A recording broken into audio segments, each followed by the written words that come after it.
In this problem, we're going to figure out how much it would cost us to fill the same gas tank in 1960 if it cost us $12 to fill a gas tank in 2000. So this is a proportional expectation problem. So we're going to set this up using proportion. And when it comes to proportion, remember you have to be consistent. Consistency is the key when it comes to proportion. So when you have a question on CPI, the first thing is to figure out the years that you are comparing.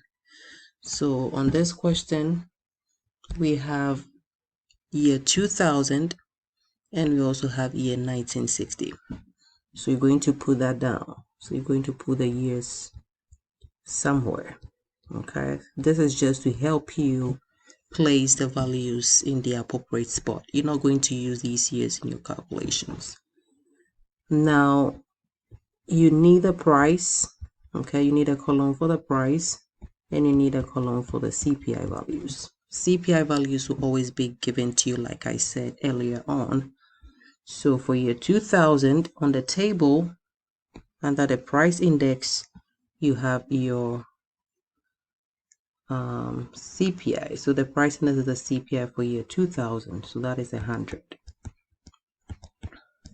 For 1960, your price index or the consumer price index, which is abbreviated as CPI, is 19.9. So you place that on the same line as year 1960. We've been given the price or how much it will cost us to fill a gas tank in 2000. So that is known. So you put that on the same line as year 2000.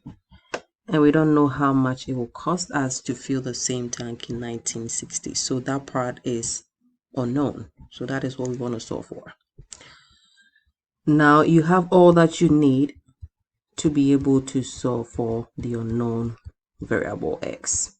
And you do this by using cross product. All right.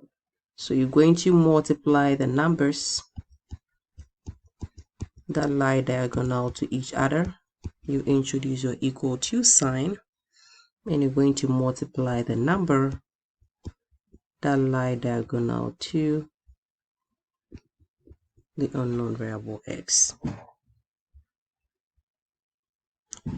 And now to solve for x, you want to divide both sides of the equation by what? 100. You want to isolate x. And you isolate x by dividing both sides of the equation by what? 100. So now you're going to go ahead and multiply the two numbers at the top. So 12 by 19.9, which is 238.8, and you divide that by 100. So your x is 238.8 divided by 100, which will give you 2.39 cents. Because you are talking about money, you always have to make sure to leave your final answer to the nearest cent or the nearest 100.